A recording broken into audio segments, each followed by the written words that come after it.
ஜெய் ஸ்ரீராம். அவசரமா ஒரு 1000 பேர் வேணும் போராட்டத்துக்கு. எதுக்கா?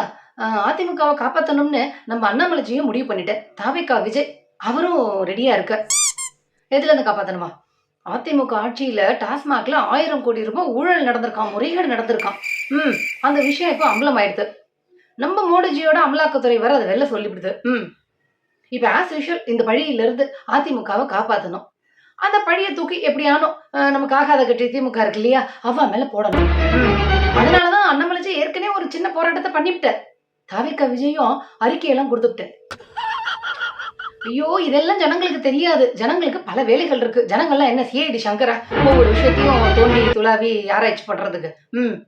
அதனால திமுக மேல பழைய போடணும் அப்படிங்கிறதுக்காக இப்ப அடுத்த லெவல்ல போராட்டத்தை பெருசா பண்ணணும் அப்படின்னு நம்ம முடிவு நம்ம அண்ணாமலைஜி முடிவு பண்ணிட்டேன். பதட்டத்துல என்ன பண்றதுன்னு தெரியல. 1000 பேர் வேணும். 1000 கோடி 1000 பேர். ஐயோ, அதிமுக அண்ணாமலை சரி, நம்ம கடமையை செய்யணும். எப்படியாவது 1000 பேர் ரெடி பண்ணுவோம். விஜய் சாரும் அவருடைய கட்சி சார்பா அறிக்கை விடுறேன் அப்படின்னு இருக்கு. அதிமுகவை எதுக்கு பாஜகவும் தாவேக்கா விஜயும் காப்பாத்துறதுன்னு கேக்குறீங்களா?